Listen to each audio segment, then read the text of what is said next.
Welcome to the Hearts Entwined podcast. In this podcast, we'll be having discussions around the secrets which attract lasting, healthy, fulfilling relationships, creating a healthy mindset, and what women should know and understand about men. Introducing your host, Lyn Smith, the Queen of Hearts, relationship expert, trainer, speaker, and best-selling author of the Cupid's Bow technique. Lyn's mission is to have a positive impact in reducing divorce, domestic violence, and suicide. Welcome to the Hearts Entwined podcast. This is your host, Lyn Smith, and today, listeners, I've got a lovely lady. Her name is Alena Chapman. She's from the United States, so very warm welcome to you, Alena. Hello, Lyn. I'm so happy to be on your show. I love your accent. Thank you so much. Really appreciate it. And Alena, she's got a book out. It's called Hello Soul. And we're going to be talking today, amongst a lot of other things, about how to bring out and tap into your inner feminine. And the reason we're going to be touching on this subject is it's because it's so powerful to be able to do this as a skill in enabling you to attract a really great, fantastic, healthy relationship with a masculine man. So, Alena, firstly, would you tell the audience a little bit about yourself before we get stuck into the conversation? Oh, gosh. Yes, I'd be happy to. Well, I'm Alena Chapman, as you know now, and I am a spiritual healer and a nurturer. So I help you tap into your souls, definitely that beautiful inner divine for women and for men too. We need a little of that feminine divine in us. And then I also help you to connect to divinity with an open mind. But for today, we're going to talk about getting right into that beautiful feminine. I'm also a radio show host and a podcast. I have 2 podcasts out and all that good stuff, but we'll talk about that at the end. Excellent. So when you are actually speaking about divinity, I mean, I know that some audience members are going to think, well, what's that? You know, what is that specifically referring to? So could you just explain a little bit for the benefit of the audience what we actually mean by that? Well, divinity is higher than yourself. It's your higher self. It's your higher consciousness. And it's what you find when you open up that door in your higher consciousness. You know, it's the angels and it's all that woo-woo stuff, as one of my friends says. But it's the guides, the people, the spirits that are here to guide us every day. The guide. I have Joan. Joan helps me with every decision I make. I'm always saying, what do you think about that, Joan? But I've also tapped totally into my own soul and that higher self. And really, guys, when you tap, okay, let's bring it down to nitty gritty. When you tap into your soul, what it is you are tapping into the highest wisdom of your being. So a lot of times I will ask for my wisdom to come forward, my defensiveness, my my fast reaction to take a back seat. And I will allow the wisdom to become forward. I've done the work. That's what my book, Hello Soul, is about. I've gone on this journey to really clear my mind of all the baggage so that I can hear that soft, higher voice that's always there. And yet our critical mind is so loud. So we've got to learn how to calm that down, and then we can hear. And then that's our wisdom. That is our really strong wisdom that comes forward. I hope that made it a little more, understand. It made it a bit easier to understand for those that are not familiar with this particular subject. So would you say that it's at its very basic level, it's about really getting back in touch with our own intuition and listening to that voice? You know, since we went this path, I'll tell you that the wisdom, listening to that voice, it's activating all your inner senses. Now, okay, here we go. You did it, Lyn. We have 6 senses of our higher self, okay? And that is that wonderful intuition that like when you walk into a room and you're thinking, whoa, why am I here? This is not good. That's intuition. Back away, get yourself collected. If you have to go back in, what do I have to deal with? Okay, I can deal with it in this way. And then you can go, that's your intuition telling you, wait a minute, you got to think about this, right? Yeah, I think then sometimes we can all relate. Sorry to interrupt there, but I just wanted to explain for the benefit of the audience that sometimes we can all relate to walking into a room full of people and feeling there's a great energy about that ambience of that room and those people, and other times where you may have the opposite feeling or reaction to that. yeah. And then it's not that you go home and eat popcorn. No, you step back out of the room, you assess, okay, what is it? What is making my stomach turn? Why are my shoulders tense? And what's my body trying to tell me? Because your body is part of that the soul will your higher self is always trying to talk to you. Let's face it. It's just whether you listen. And so you're looking at this, and then all of a sudden you think, well, it's just everybody is so intense in there. I need to, soften it, be myself. How can I be myself in that situation? And it gives you time to pull yourself together and be more effective in that room just by listening to your own needs. And that's just intuition. That's an inside sense. It also, along with that, is your imagination. When you tap into your soul, your imagination starts to soar. Why is that important? Because your imagination, we are what we think, guys. If we can become, how did you think Steve Jobs made a phone that you can hold in your hand? Because he saw it in his imagination. Why does anybody create anything? Because they see it in their imagination. And if your imagination is crippled by the critical mind, you have limited thought. It's a gift of your higher self. And then you have, I'm going so slow, it's hard for me to remember. It is, and then you have your wonderful memory. And this is really cool. When you start to have your imagination starting to go, then that causes perception to change. That's another gift, because how you perceive the world and how you perceive yourself in that world creates the world. And if you're in a tough situation, it's the same thing. I know, because that's where I come from. When I was in a tough situation, I learned the power of changing my perception, building that world. Even though the other not so happy world was going on, I still kept pulling through, using the gift of will, another one, that's one of the 6, to change my perception, using my imagination, my intuition, and what I want it to be. And you know what? It worked. It worked. For the benefit of the audience then, Alena, what could you give as an example for how, somebody could perceive one situation and then just by changing the way they looked at it, they would have a different outcome? Okay, I'll tell you a little story, and then hopefully people will relate it, because it's hard to hit everybody's situation. But there was a time when I was, I went through a very bad divorce, haven't we all? And my divorce was a very strange way. It was 6 years of a lot of torment, and it was affecting my boys. I have 3 kids, and they were what were they? 9, 7, and 5. Oh my gosh, they were little tykes, and it was starting to get them where they were scared.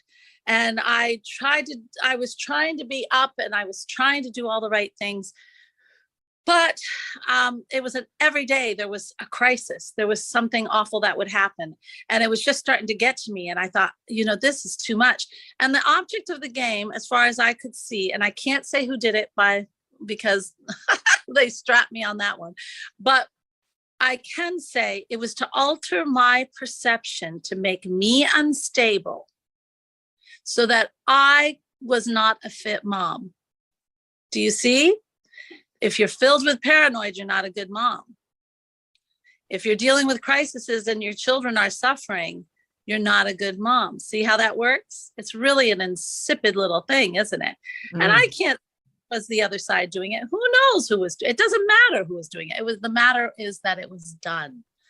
And so I decided that I sat in my bed one morning and I said, okay, this is not good. This is a yucky world. I don't like this world. I don't like what's being presented. I don't like this weirdness that's going on, that something's real and then it's not real. I don't want to deal with this anymore.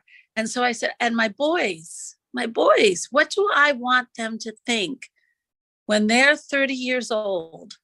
What are they going to think about their life right now? What are they going to think about family? And if you're in a hard situation, how can you change? You can sit down in your bed one morning and write down, how do I want to feel about this time in my life? Do I want to feel like I'm being a victim? Do I want to feel that this person is putting stuff on me, or this job is putting stuff on me, or this so-called circumstance is putting stuff on me? Or do I want something different? Do I want to remember something different about this time?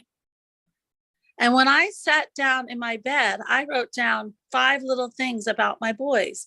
I said I wanted them to always feel that we as a family unit are home, that we are strong, that we always support each other, that we always try to give our very best, and that if time ever gets hard, I want them to feel that this is a safe haven to come home.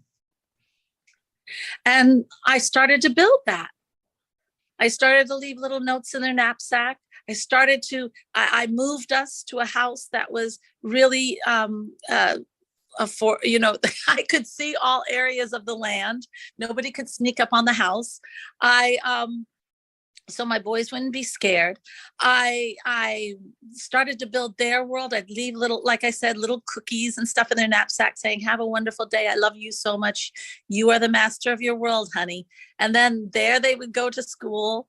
I would do things exciting. Friday night, we would build a giant tent downstairs, and I would have pizza parties with them. I never let them, and if something happened that was kind of weird, I would try to make it more of a game. I wouldn't bring them into that world, and I wouldn't go into that world anymore. I'd take care of the things I had to, but man, my world was out here. And for me, I started to build my world and say, you know what, I'm going to start journaling. I'm going to write down all this stuff to get it out of my head. And so I'd go to the coffee shop and I'd start writing. I started to practice gratitude. 5 things in the morning, 5 things at night. And everything was about my kids, myself, and all the beauty and the things that I saw in my world that I was creating. Do you see? I still took care of the things I needed to in that other, but it wasn't my world. Excellent. And I know that it's a really interesting thing. So like if you're in a job you really hate, and I've been in that too, you don't stay there, guys, because that's where you're going to get your cells of your body. You hoard that crap in your body. You hoard that emotion, that hate, that unhappiness, that sadness in your cells. It'll make you sick. Don't do that. Look for other jobs while you're there. Think, what do I want out of this life? What do I want to be? If you want to start journaling, heck, start journaling. If you want to redo some furniture, put it on YouTube. Oh my gosh, you'll never know what comes out of the desire that you start to feel in yourself. Trust it. It can create your world, but you got to open to it. And that's where you sit down on your bed in the morning and say, what do I want? See? You got to knock. What it was in the Bible or in Jesus, he said, knock. You got to knock. Yeah. For the door to be. And sometimes people don't, know how to answer the question. Well, what do I want? But sometimes they do know what they don't want. So maybe start with that, listing what you don't want, and then looking at what's the opposite to that. Yeah. And I always say, start small. I didn't start big. It was my boys. And then I knew I wanted to start journaling. You know, that journal I started, that turned out to be my first book, and it was an international bestseller. Who would have guessed? Wow. Writing, journaling. And it's because I had this urge to just journal. Trust your urges. That's part of your. Yeah. And a lot of the creativity that comes off the back of those urges, whether it's journaling, can lead to a passion that can lead to a purpose, such as you becoming an author. in a shot. That's usually how it's done. It's those little urges. It's the soul saying, hey, try this. So try it. You know, you just. I love the saying, what to say to yourself when you're giving, yourself talk, when we're listening to that mind voice that isn't necessarily our highest soul voice. Yeah. Oh my gosh. Yes. It's saying, well, you can't go to the coffee shop and journal. You've got to do this and this and this. And I thought, well, that's exactly why I'm going to the coffee shop and journaling. Yeah. And I think, with the way to distinguish between whether you're listening to, what your soul is calling you to listen to, or whether you're listening to that negative self-talk that's coming from the headspace, so to speak. And when you're struggling to think, well, which one's which? I think if you can sort of think, if this information is coming from a place where you feel fearful and it puts you in a negative state, and a place where you've got a lot of negative self-talk going on, that is your mind chatter, and that's not real. Yeah. And if you feel that it's coming from a place of love, abundance, then that's your intuition talking to you. It's really easy, because that book that I have now that we're going to talk at the end, Hello Soul, and I wasn't going to, but that's my journey. That's my whole journey of getting back into my soul. And I found that my teachers, and that's what people learn, is they work through the chakras. If you want to just start to get a glimpse, I do a lot of shamanic journeying too with people, guided shamanic journeying. I help them into finding their divine, their soul. I just did that the other day. But there are two ways that you can start to open up to hearing that soul and understanding it's different from the critical mind. And it's first asking, and get over feeling silly, to say, are you there, soul? And when you hear, yes, it's so soft. And it's usually in the back, kind of in the back on the left. You'll just sort of hear it. Yes. And when you hear that, believe it. It's true. It's there. And the other thing you will know, that's the one. So just keep asking. Number two, your wonderful soul and divinity itself is always talking to you. Whether it's weird, what we call coincidences, what we call synchronicities, what we call when we get a sign. That hawk almost flew into my window. Okay? Oh my gosh, that poor bird probably tried to sacrifice its life just to tell you, hey, heads up, you've got all these wonderful spirit guides around you right now. You got people trying to help you. And it's probably in the time when you were in your critical mind beating yourself up. And the universe is saying, hey, get out of there. You have to step out. This is the thing, guys. The critical mind puts you in a bubble, a yucky bubble. And when you stay in that yucky bubble, you only see you and that critical mind. It's very narcissistic. It is.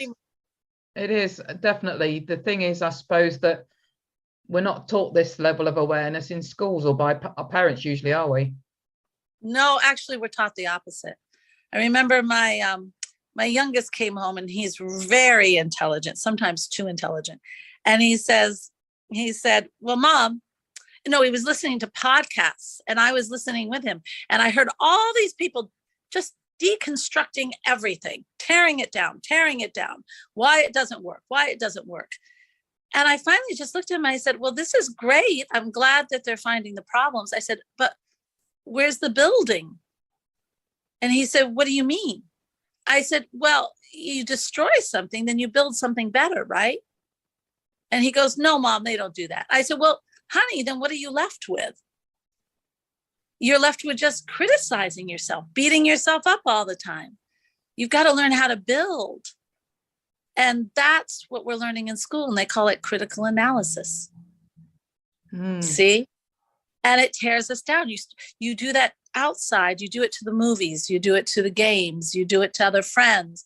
Then all of a sudden you start beating yourself up all the time. We don't need that. So you have to unlearn that stuff. Absolutely. And as you clear out all that, and it's healing. I always say, you're going to love this one. And this has a lot with the inner divine too. And also the masculine. You have to start looking at your faults. Oh my God. Did I just say that? Yes. Are those things that you grew up with that people told you, like you're bossy, you're lazy, I can't even say them. They just hurt too much. But these are negative things. And I'll own mine. Mine was you're bossy. Hard to imagine. Mine was you're clumsy. Oh no. See? Now, people. And if you understand that was to make you conform to what other people believe, has nothing to do with you.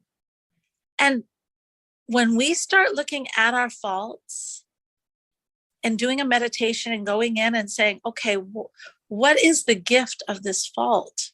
Ask that. You'll find out, like, okay, my bossiness, I started looking at it and I thought, oh my God, that's what helped me to pull my family together in crisis. That's what helped me pull when my husband got sick. I was the one that organized everything. It was that bossiness that's a survival. When no one else can do it, I can pull it forward. It's an incredible gift, right? And it's not bossy, it's a CEO. And what I learned from, being labeled clumsy was, don't sweat the small stuff. I never made a big deal if my daughters ever were accident prone or, made a mistake. I never made a big deal about it because I learned from my own childhood upbringing, the impact that had on me being labeled clumsy. See, I think that's a wonderful gift. And also I bet you're one who will take chances more, won't you? Yeah, absolutely. Yeah. Because that's because you don't worry about it. And you're more thought of the process than, I got to walk on glass all the time. That's a beautiful gift. See? All of us owe it to ourselves to deprogram the yuckiness that people have given us and start looking at our gifts. And I'll tell you, if you can just take the first steps to love the so-called faults, to find the gifts in them and own it, then you're already decluttering your mind, because everything stems on what you believe about yourself. That's what forms the critical mind. Yeah, I agree with that. So yeah, you're not gonna, when someone says you just have to take over everything, that doesn't bother me at all, right? And for you, there she goes again. She doesn't care. Boy, her poor girl just bumped her knee. And meanwhile, you're there saying, honey, it's fine. You just keep moving forward, which is probably the best gift you could ever give a kid, And I mean, these are the things we have to start changing our perception on. And this declutters the mind so that when you're sitting in your car at a red light and you say, are you there, soul? Your mind's clear enough where you hear, yes, Alena, I'm here. Or you're not stuck in that negative bubble. And when the hawk flies by or the blue heron, you're just thinking to yourself, well, should I do that or not? And this blue heron flies by. Guys, believe it or not, that is a gift. And blue heron it's time. Do it. Go for it, sugar. See, you got to get out of your bubble. That narcissistic little critical mind has to go. And also, you don't have to own what people label you, or even actually look for the gifts in it to sort of progress in your life. Because, for example, if if I was ever labeled deluded, for example, which was another thing, I was labeled. I don't accept that label. I'll just say, if that's what you think, that's fine. It's not that label belongs to you. It doesn't belong to me. Thank you. Yeah, if you have a label that you can't even find a gift in, and it's just not even you, which people do, which is so silly. Oh my gosh, don't even own it. Like you said, Lynn, no, don't even own it. Just let it go. Because people are silly. A lot of times what we have to learn is people are projecting themselves on us. They their own little bubble of critical mind. Everybody's walking around with a critical mind bubble. And then what really being awake or so-called woo-woo is stepping out of that bubble. That's all it is. We have to be mindful that we don't live up to those labels that other people have put on us, don't we? And take it on as being something we are, rather than recognizing actually I'm not that. I can let that go. Let it go. Let it go. You are, and we owe it to ourselves to really see that we are light, that we have so much incredible beauty inside of us. We came here. Why did we come here? Well, we came here to create an experience and to love. That's it. All the rest is garbage. So what do you want to do with that? And bring forth your light. The world needs your light. It needs your smile. It needs your laugh. It needs the beauty you have inside to shine forward. And if the critical mind is harping on you, it needs to go. Simple as that. Because it has no place. What world do you want? That's what it comes down to.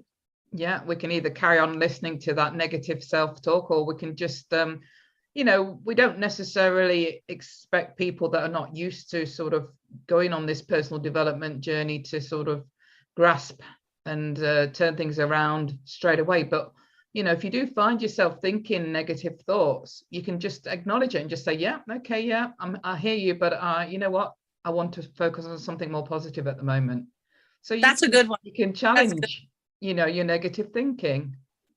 That's right. And Howard in the 1970s had that. He was right. Just take it and pass it on. For those of us, I've got a challenge for everyone. Can I give them a challenge? Absolutely, yeah. All right. This week, I want you to start honoring yourself. What does that mean? Okay. Start honoring yourself for the beautiful soul you are. Start to think mind, body, spirit. Pick one thing in each. What am I going to do for my mind? Well, maybe I can start to unpollute it. Maybe I'm listening to music that brings me down, or I'm listening to the news that definitely brings me down. Maybe I'm turn it off for a little while for 1 week. Believe me, we won't all go away because we didn't hear the news for 1 week. Let it go. Or let that music, instead of listening to a minor key, listen to a major key. Listen to lyrics that bring you up, not down. Listen to podcasts that bring you up, not down. Whatever it is, but one thing, stop. That's for the mind. Or maybe you start reading something that just inspires you and brings you alive. That's for the mind. Body. What does my body want? We're all going to say chocolate cupcakes. No. How did you know? Been looking in my fridge. Once in a while. But let's be healthy. Maybe I'll start yoga this week. Maybe I'll just walk this week. Maybe I'll bring out my divine feminine and I'm just going to dance. What am I going to do this week for my body? And then my spirit. How am I going to feed my spirit? Maybe I'll start my gratitudes. Maybe I will start to relish some of the things. I'll start to be more in the present. And I'll just relish my cup of tea when I have it. I'll relish the nice, beautiful feel of the sheets when I make the bed. I'll start to bring my spirit alive in everything I do.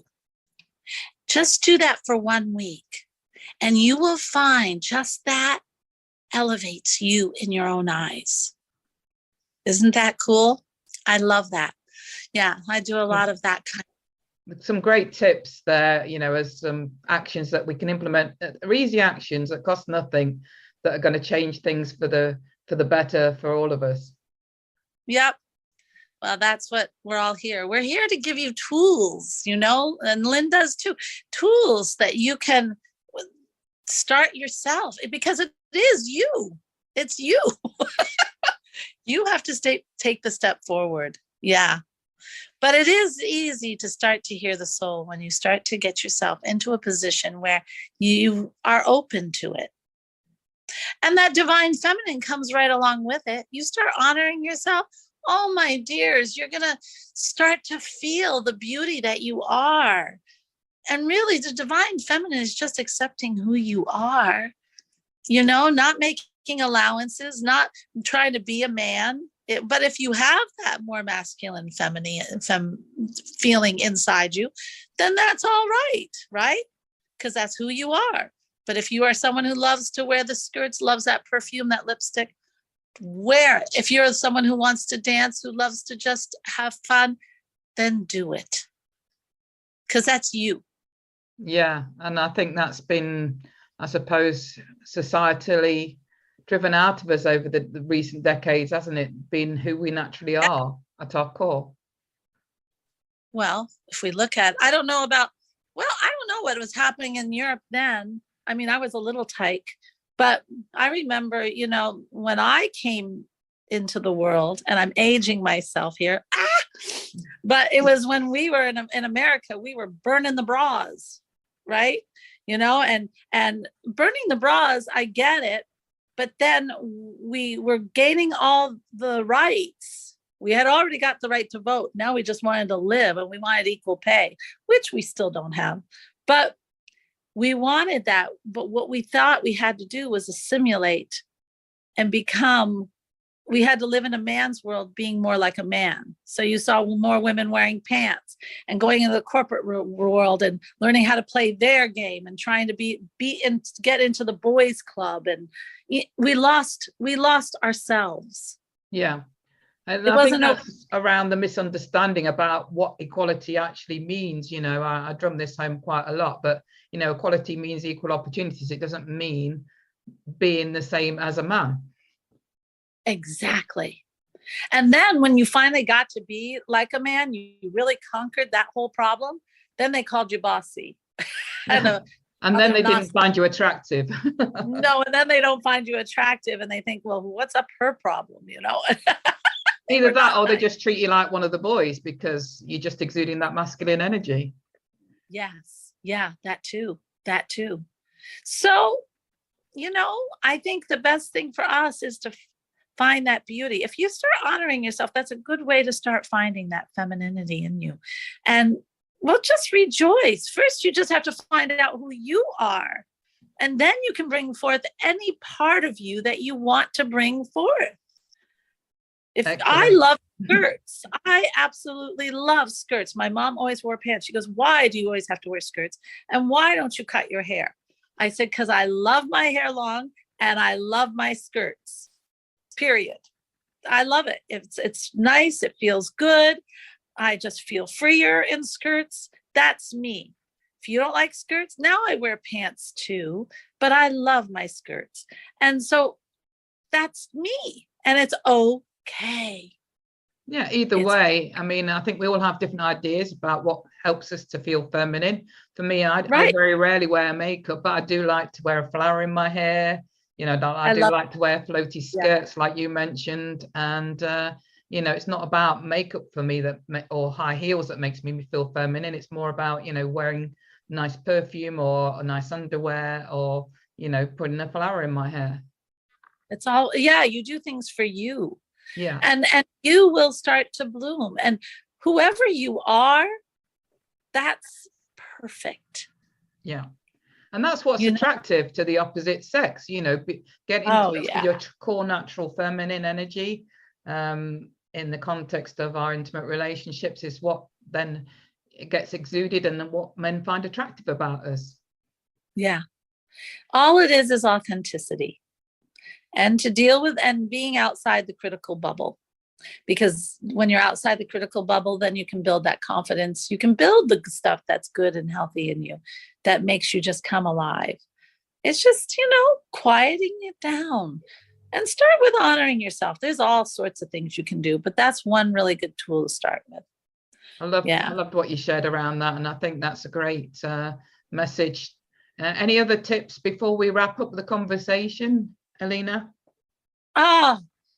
Well, for all of you, I hope you all have a little sacred space, a little corner in your life where you can sit and be whatever you want to be. That's from that old Cinderella movie and musical. I love that. I could sing the song, but I'm not going to. So in your house, guys, find a place that is yours. In that apartment, I don't care. I've lived in the smallest apartments and the biggest houses, so I know. And all you have to do is find one little corner with a chair. I travel a lot, so I have a blanket I bring wherever I put that blanket. It's my sacred space. And then that is your space. And then stand outside the sacred space. This is one way to train your mind and have something special. And take your finger, start wherever you think north is, and close your eyes and see a white light go right around your sacred space. Now, as you're standing outside that sacred space, say these words: no worry, doubt, or fear shall enter here. And then you take your hand from like your head and you push all, it's very physical. You're pushing all that energy outside, way far away from the circle. And then step into your circle, settle down and say, and either read a book. It's your circle. You can have candles in it. You can have pillows in it. You can have just a beautiful chair with a blanket. You can have your warm cup of tea, but it is your own little corner in that world where you can be whatever you want to be. You can daydream. You can read really cool books that you love. You can listen to podcasts that lift you up. You can do meditations without the critical mind. And if that worry, doubt, and fear starts to come into your little circle, you say, no way. Out you go. Not now. 5 more minutes. And be firm. And then have fun. And you should be in your circle doing gratitude or whatever you want at least once a day. It's your world. Those are my 2 hints. How's that? Love it, Alena. Thank you so much. So finally, what is your best contact information for those members of the audience that would like to get in touch with you? Oh, gosh. I have a group called Soul Manifesto. And if you go to soulmanifesto.com, you can contact me directly right by going to that little page where it says connect. Like an email or something on it, and you will connect with me directly. And if you're interested in Hello Soul, right now it's on Amazon. That's a beautiful book. And you can also check me out on YouTube. I'm all over the place. Yeah. Excellent. Thank you so much, Alena. It's been a fascinating conversation, and it's been interesting to hear your wise words and tips for how we can progress and connect more with our inner divine soul and the power of our inner feminine too. Yeah. Lyn, I enjoyed it so much. You are just a bright sunshine. I enjoyed it very, very, very much. Thank you. So listeners, it just leaves me to say that true love starts with opening our hearts. And until next time, goodbye for now. Thanks for listening to the Hearts Entwined podcast. You can follow Lyn via the Facebook group 2 Hearts Entwined, or search Lyn Smith, inspirational speaker, at LinkedIn, or email lyn@hearts-entwined.com. That's LYN@hearts-entwined.com. Remember, true love starts with opening our hearts.